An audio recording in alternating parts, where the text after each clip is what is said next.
وقفے کے بعد بزم ادب کا سلسلہ وہیں سے جاری کرتے ہیں جہاں سے ہم نے ابھی یہاں پہ واجد امیر صاحب تھے ہمارے ساتھ، اب علی یاسر ہمارے ساتھ موجود ہیں. یہ واقعی نوجوان ہے، یہ واقعی نوجوان ہے. علی یاسر، آپ اپنے کلام کا جو آغاز ہے وہ نعت سے کریں گے.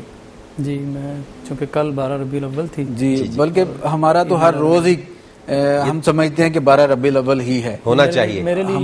ہمارے سینوں میں، ہمارے دل میں ان کی محبت نبی کریم صلی اللہ علیہ وسلم کی ہر وقت موجود رہتی ہے. ان کا ذکر جب بھی ہوتا ہے تو اس وقت سے بھی ہمیں سکون ملتا ہے. تو آج ہمارے قلب دل کے سکون کے لیے آپ کیا سنائیں گے؟ جی میں ایک نعت سے آغاز کرتا ہوں. نعت جو ہے وہ سرکار کی عطا ہی ہے اور بڑی سعادت کی بات ہے. ارشاد. کشتہ تیرگی انوار میں بیٹھا ہوا تھا، کشتہ تیرگی انوار میں بیٹھا ہوا تھا، رات میں محفل سرکار میں بیٹھا ہوا تھا. سبحان اللہ. میری آنکھوں میں تحیر بھی تھا اور اشک بھی تھے، میری آنکھوں میں تحیر بھی تھا اور اشک بھی تھے، طیبہ کے کوچہ و بازار میں بیٹھا ہوا تھا. مجھ کو اپنی نہ زمانے کی خبر تھی کوئی، مجھ کو اپنی نہ زمانے کی خبر تھی کوئی، میں تو بس نشہ دیدار میں بیٹھا ہوا تھا.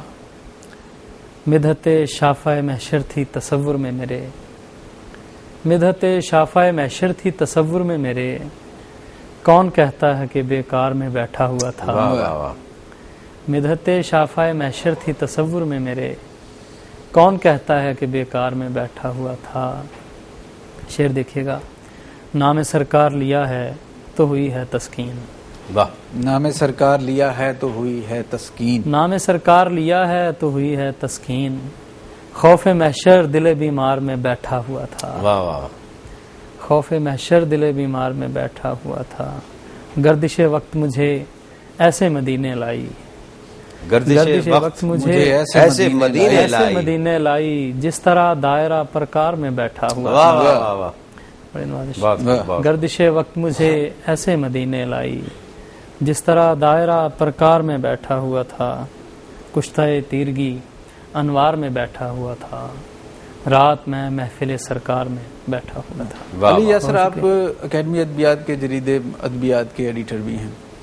سرکاری اداروں کے جو جرائد شائع ہوتے ہیں ان کے حوالے سے ایک جو ادیبوں اور شاعروں کو شکایت رہی ہے وہ یہ کہ وہاں پہ پسند ناپسند اور گروہ بندیوں کا خیال کیا جاتا ہے.